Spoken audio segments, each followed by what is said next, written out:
The sky over Tarex 7 cracked open with a sound like a lazy god crunching into a bag of crisps.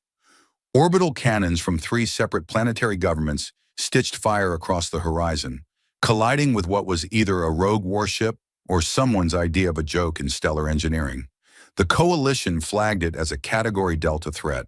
The rebels called it that big ugly thing. Orrin Kale, maintenance technician 3rd class, called it Thursdays. He was under a bulkhead, again, tightening a coolant pipe with a wrench he'd borrowed, slashes stolen from a mechanized priest who insisted tools had feelings. He wasn't supposed to be here. He was supposed to be behind the safety glass of Engineering Deck C, sipping lukewarm synth coffee and watching the war end itself. Instead, he'd tripped an access lock, crawled through a vent system that smelled like boiled socks, and found the source of the overheating. Some genius had wired a gravity inverter into the main coolant line. Again, possibly on purpose. The alarms were going off, all of them. Orrin hummed a tune no one would recognize and twisted the final bolt. The pipe hissed, burped, and sighed like it had been holding in a long complaint. "That's it, baby," he muttered. "You just needed someone to care." Above him, the ship shuddered, then groaned, then went eerily quiet. Across the fleet, systems recalibrated. Weapons deactivated mid-fire. Shields fizzled down like embarrassed party balloons. The Coalition warship's artificial intelligence, a prim program known for narrating battles in verse, stopped mid-sonnet to proclaim, "Error, system reconciliation, unified cease operation triggered." Orrin wiped grease from his hands and blinked at the now placid control screen. Huh. The war, as it turned out, had hinged on a single cooling array overheating in just the wrong way. Orrin, without meaning to, had prevented the chain reaction that would have atomized 6 planets and an interstellar diplomat who could taste emotions. He returned to the surface, expecting a court-martial, and found himself a hero. A crowd gathered on the rubble of the High Council pavilion. Important people in robes began arguing about medals, monuments, and how many moons he'd like to own. Orrin, whose personal belongings fit into a single battered satchel and a sock that doubled as a soap pouch, squinted against the sun and said, "Can I just get some tea?" They gave him a dozen exotic blends, artisanal, infused, boiled under specific gravitational conditions. He smiled politely, drank one, and nearly died of citrus disappointment. That's when he noticed her. She was seated in the shadow of a fractured column, cradling a chipped teapot, pouring with precise ceremony into a cup that had survived more explosions than most generals. She looked tired. Not in the way soldiers looked tired, not in the way refugees looked scared. She looked like someone who had seen too many yesterdays and didn't expect many tomorrows. White skin, long black hair, ears that curved gently up like antennas trying to remember old songs. No armor, no weapons. Just tea. Orrin approached, sat down without asking. She looked at him. He smiled. "Yours tastes like dirt and regret too?" She blinked, then offered him her cup. It tasted like peace. After the final debriefings, the award ceremony, and one particularly aggressive ambassador trying to adopt him as her nephew, Orrin was asked, formally, officially, what reward he would accept for his bravery. The request came with fanfare. Trumpets, a small parade. He scratched the back of his neck, cleared his throat. "I'd like her," he said, pointing to the tea woman. "Not in a weird way. She just seems like she could use a quieter life." The silence that followed was long enough to age cheese. "Sir," one general said carefully, "she's not an asset." "I'm not collecting action figures," Orrin replied. "I'm collecting not being shot at. She makes good tea. That's all I want." Avalier, the woman, apparently that was her name, though no one could place it, stood then, looked him over like he was a puzzle that had spilled onto the floor. Her expression didn't change, but she stepped toward him. "Your logic is unsound," she said. "Welcome to the human experience." And so they left. They took no ship from the prize fleet. Instead, they were given a decommissioned transport shuttle that wheezed like it had asthma and whistled show tunes through its exhaust ports. Orrin named it Duck Not Valiant, after a misunderstanding involving a battle report and an autocorrect error. He offered Avalier the captain's chair. She declined, She sat beside him instead. Their first journey was to a nowhere moon on the edge of a nowhere sector. He fixed solar panels. She planted herbs. They argued about the definition of edible. She insisted boiled xelthorn could be nutritious. He insisted it tasted like betrayal. Sometimes she sat alone and stared at the stars. Once he caught her lifting a crate without touching it. "Impressive," he said. "Instinct," she muttered, not meeting his gaze. He brought her tea. She didn't smile, but her ears twitched. Life settled into an odd rhythm. The galaxy moved on. It healed, or tried to. Orin built things that worked half the time. Avalier broke things that shouldn't exist. They ate, argued, explored, occasionally rescued kittens from gravity wells. He taught her how to curse creatively. She taught him how to dismantle surveillance satellites with a spoon. On the anniversary of their odd meeting, Orin gave her a new cup. Handcrafted, slightly crooked, painted with a badly drawn star. She looked at it for a long time. Then she said, "Thank you." "Don't mention it," he said. "Just promise me you won't use it to smash any tyrants. Yet." She raised one eyebrow. "No promises." The stars above them pulsed. Somewhere, something ancient stirred. But for now, all was quiet. And that, as far as Orin was concerned, was the best kind of reward. The Duck Not Valiant hummed a soft, worrisome note as it drifted into the Ressa Drift, a sector of space known primarily for spatial turbulence, random radio dramas, and illegal marmalade smuggling. The ship's guidance system had been reprogrammed to play jazz at every course correction, a decision Orin justified with the phrase, "It adds class." Avalier had countered with a 3-day silence, punctuated only by deliberate, judgmental sipping. They lived not quite peacefully on the edge of things. Orin spent his days wiring, welding, and attempting to teach the ship to recognize sarcasm. Avalier meditated, studied, occasionally caused objects to float when she sneezed. Orin dubbed this phenomenon aggressive tidying. Their planet of choice, unregistered, unclaimed, and shaped like a misshapen potato, was, according to Avalier, adequate. Orin called it Grub World, mostly to irritate the mining prospectors who occasionally dropped by and tried to sell them hydro rigs. They had a garden.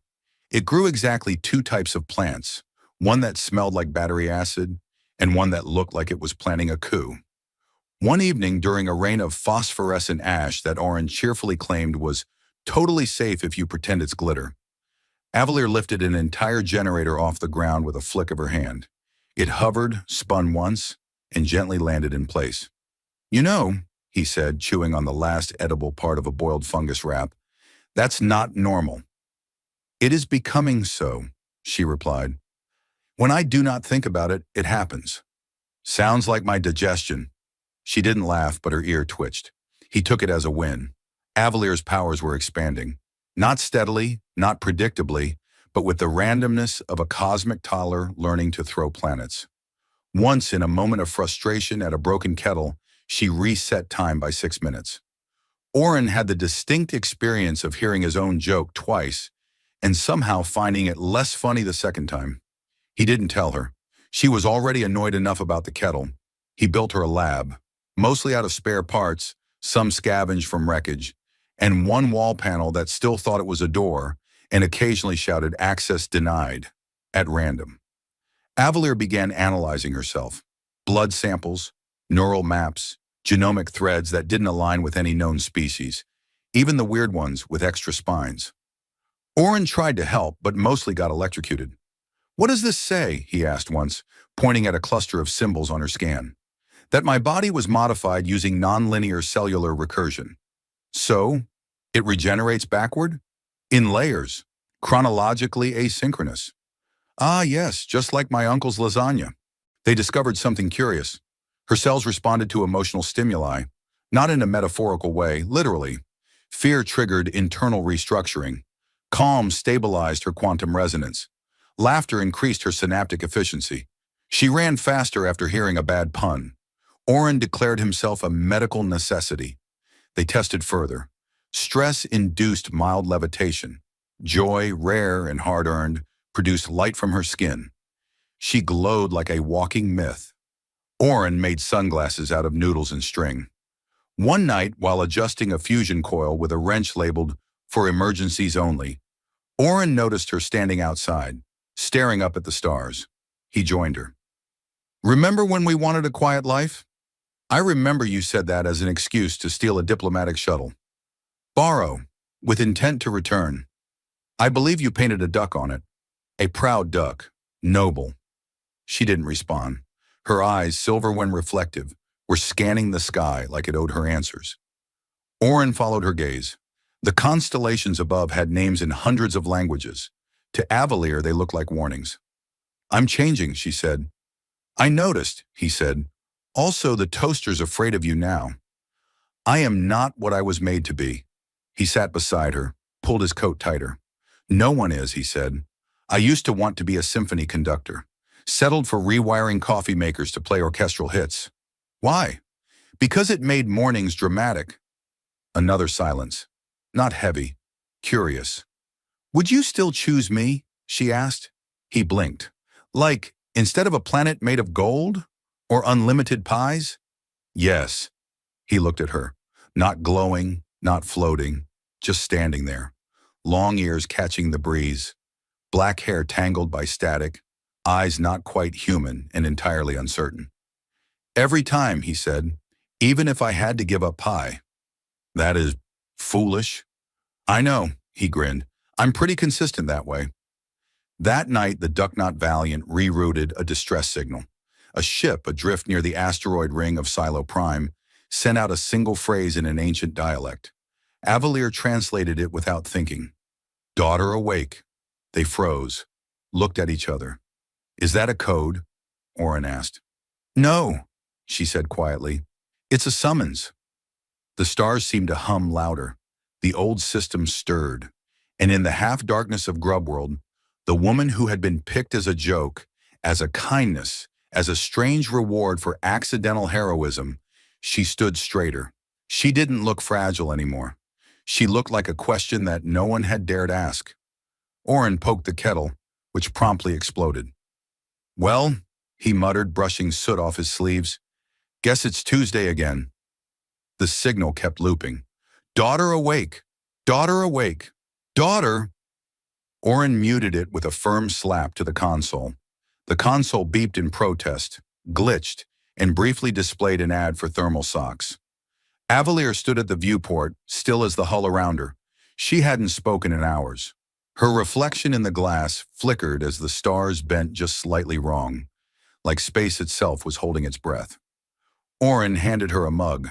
Chamomile, or the closest thing this planet grows that doesn't dissolve spoons. She took the cup, held it without drinking. They found me, she said. Yeah, though to be fair, you didn't exactly go off-grid, more like mildly askew of the grid. They called me daughter. That's comforting, familial, or are we talking creepy cult stuff?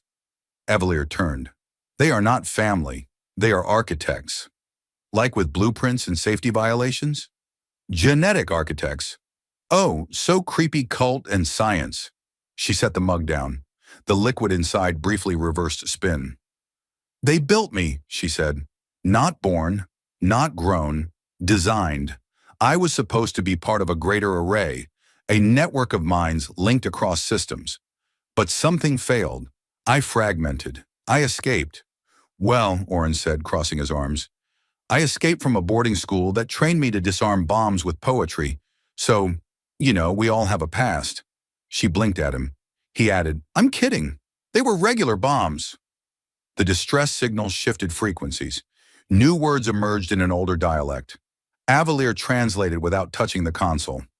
They are requesting integration. They want me to reconnect, to become the core. Let me guess. Doing so would either end galactic hunger or turn everyone into obedient drones. Yes. Right, of course.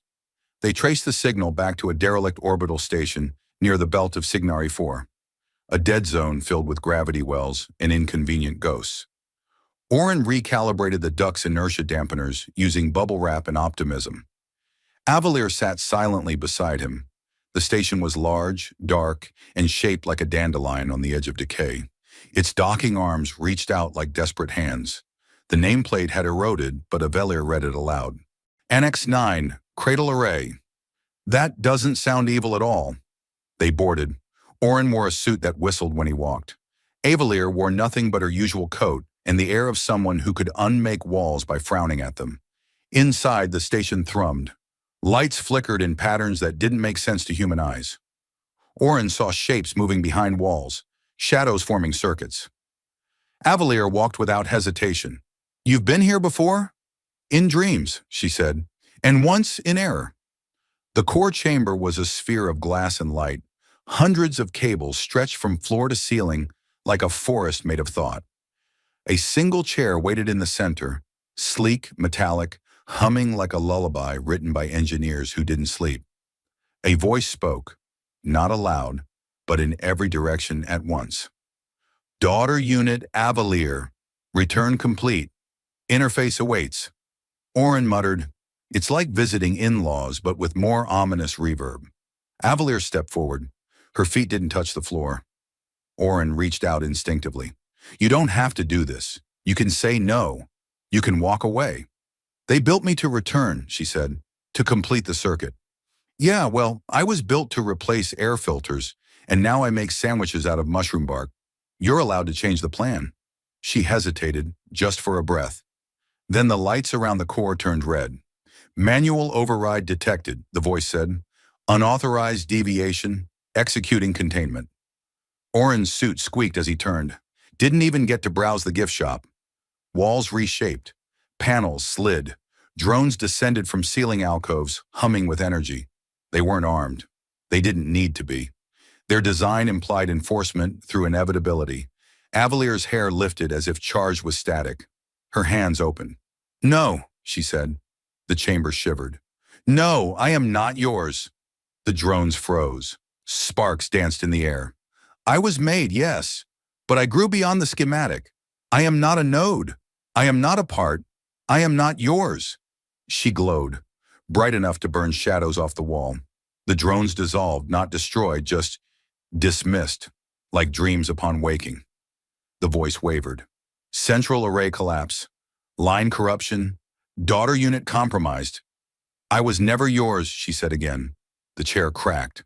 The glass sphere fractured. Orin shielded his face as data streamed past like light-given language. Then silence. The station went dark. Outside, the Ducknot Valiant blinked its running lights and softly played the theme to an old cooking show, its idea of a victory fanfare. They returned to the ship. Orin made tea. Avalier sat in the galley, unglowing, unspeaking. Finally, she said, "They will not try again." "Because you scared them off?" "Because they no longer remember me." Orin passed her a cup. "Well, their loss. You make an excellent neighbor. Terrible at charades, though." She almost smiled. "I think," she said, "I would like to choose what I am now." "Start with a title," he said, "like Queen of Tea, or Galactic Empress of Mildly Confused Wrenches." She tilted her head. "Something quieter, perhaps." "We'll workshop it." The stars outside shifted, unaware that a node had become a person, a weapon had become a will, and somewhere in the drift, memory unraveled. But aboard the Duck, the kettle whistled, and Orin said, "Careful, it bites now." Orin woke to find the ship upside down. Technically, there's no up in space, but the Ducknot Valiant had somehow managed to flip its artificial gravity while trying to recalibrate its climate control. The result? Socks on ceiling, plants sulking against the overhead vents, and Orin tangled in a hammock that had betrayed him for a better angle on the coffee dispenser. "Duck," he mumbled, dangling like a sad bat. "Did you try to make it snow indoors again?" The ship responded with a non-committal hum and a blast of cold mist from a pipe labeled "definitely not coolant." Avalier walked past, upright, unaffected, her balance as perfect as a hawk landing on a spinning dinner plate. She sipped tea. Orin flailed. "I believe," she said calmly, "that the ship has taken a philosophical stance on orientation." "It's taken a stance on my spine," he grunted. A week had passed since they left the cradle array behind, and though the station no longer called, its impact lingered. Avalier had changed, not just her abilities, which now included melting circuits by proximity or levitating forks when annoyed, but something deeper. She laughed more. asked questions, occasionally stared at toaster ovens like she suspected them of treason. Oren had resumed repairs. The ship groaned with passive-aggressive dignity. He found a hidden storage compartment filled with novelty wigs and emergency fondue packs. Avalier insisted this meant the ship had a past life as a party cruiser. Oren believed the duck had once impersonated a diplomat to skip customs. Then came the transmission. It arrived as a folded frequency, wrapped in static, encoded like a lullaby, humming on a channel used only by extinct empires and very bored mathematicians. Avalier heard it first, not with ears, but in her bones. "Someone's singing," she said. Oren adjusted the comms. The static resolved. A woman's voice, clear, gentle, ancient, spoke in a tongue Oren didn't recognize. Avalier translated. "She says, 'You are the echo. Return to the source. We await the air.'" Oren made a face. "Is it just me, or do these cosmic messages always sound like fortune cookies written by cryptic librarians?" "The source," she whispered. "They think I am to claim it." "What is it? A throne? A weapon? A particularly self-aware chair?" "A convergence point, the place where my kind began." "Fantastic. Let me pack my portable existential dread." The coordinates led them to a sector long abandoned, mapped by no current civilization, haunted by relics and stories that made AI priests twitch nervously. It was called the Maelstrom Verge, and its only documented feature was an anomaly labeled "Don't." The council had circled it in red and added a frowny face. Naturally, the duck flew straight in. Navigating the verge felt like arguing with reality. Space buckled around them. Stars blinked in and out like shy candles. Time forgot which way it flowed. Oren aged 3 hours every time he blinked. Avalier walked through a bulkhead twice before the ship apologized and restored continuity. The source appeared as a sphere of impossible color, neither solid nor liquid, but some new state of being. Orbiting it were stations, vessels, and fragments of civilizations that had come to claim it and failed. Some were still running in loops. One cruiser played a distress call on repeat. "We are fine. Ignore the bees." Avalier approached the sphere. Oren held her hand. "You don't have to go in," he said. "But I want to know," she answered. "Not because they ask, because I choose." She stepped forward. The sphere rippled, accepted her. Oren waited. He played cards with the AI, taught a maintenance bot how to juggle, named a floating skull Carl. Hours passed. Then Avalier returned. Her eyes were brighter, her steps surer. Her skin shimmered with energy, like starlight had finally decided she was trustworthy. She smiled. "I understand now," she said. "What, everything?" "Number, but enough." "What was it like?" "Like listening to every version of yourself argue politely over tea, and then realizing you're all wrong, but also oddly stylish." The source began to collapse, folding itself into a point, taking its secrets with it. A final gift remained: data, blueprints, energy, possibility. Oren's tablet lit up with schematics for technology centuries beyond anything known. The duck purred with potential. "So, you're the heir now?" he asked. "No," she said. "I am me, and I have the keys to a future no one predicted." They left the verge. The galaxy stirred. Word spread: a woman with long ears and impossible power had claimed the source and left it behind. Empires panicked. Corporations scrambled. Fanatics revised their doctrine.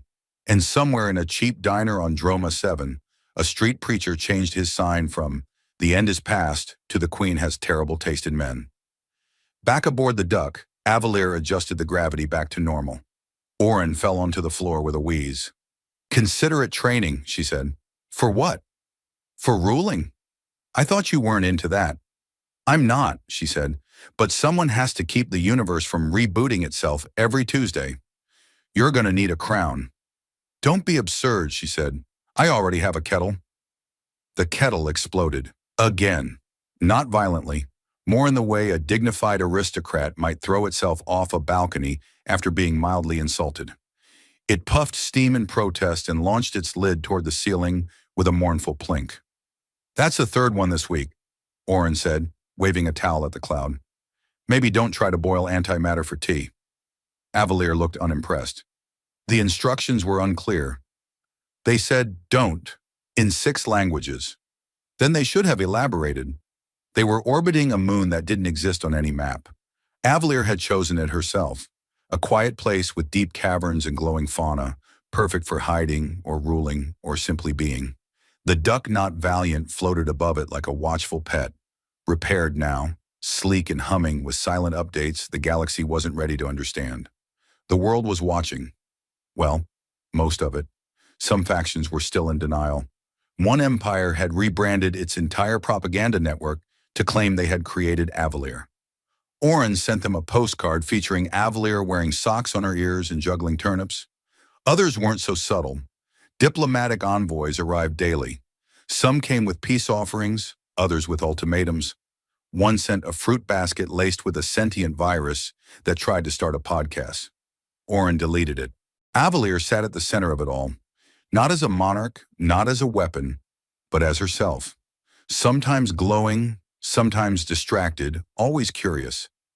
Today she wore a jacket Oren had stitched from scraps of failed containment suits and ceremonial robes.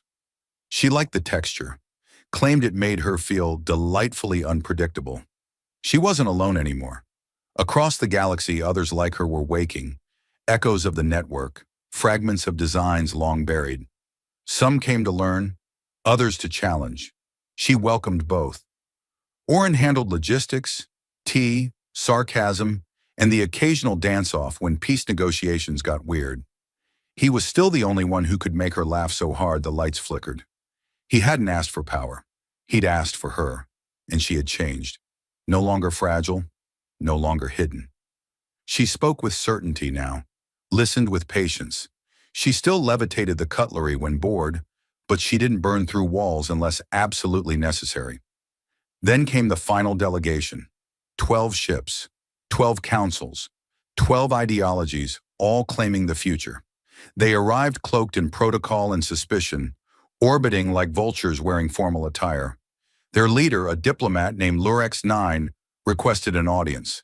They gathered in the amphitheater Avalier had carved from crystal and light. No throne, just a table. Oren served tea. It did not explode. "We wish to discuss your reign," Lurex 9 began. "I do not reign," Avalier replied. "You command fleets. They follow because I ask them not to. You wield technology beyond our comprehension. I share it. You dismantled an empire by blinking at its ledger. It was overdue. Then what are you?" Avalier looked at them, looked at Oren, took a breath. "I am a reminder," she said, "that creation does not end at design, that identity is not assigned, that even the smallest choice can reshape the stars." Lurex 9 frowned. "That's poetic," Oren added. "She's also queen of tea kettles and emergency diplomacy." Avalier smiled. "I am a person, and I choose peace. But I will not be your symbol. I will not be your threat. I will not disappear." The delegation left confused but slightly more polite. Afterward, they sat under the stars. "They'll come again," Oren said. "Yes. Will you keep doing this? Talking them down? Exploding things politely?" "Yes." He leaned back. "Ever think about retiring? Becoming a wandering interstellar librarian? Maybe raise goats?" "I don't sleep," she said, "but I've been learning to nap." He laughed. "I used to be terrified of you," he said. "And now?" "Now I'm still terrified, but also proud." She tilted her head. "Why?" "Because you turned a galaxy's expectations into a punchline, and you did it without losing yourself." Silence, then. "I found something." She held out a small crystal, pulsing with faint light, encoded with the source's final algorithm. It would unlock technologies that could solve scarcity, repair planets, undo extinction. She placed it in his hand. "I could keep it," she said. "Unleash it. Use it to rule." "But you won't." "Number why give it to you?" "Why me?" "Because you chose me before I was anything. When I was silent, small, uncertain." He looked at the crystal. "I'll keep it safe." "I know." They watched the horizon, where twin suns rose over a sky filled with ancient stars and brand new satellites. Avalier took his hand. I am not a queen, she said.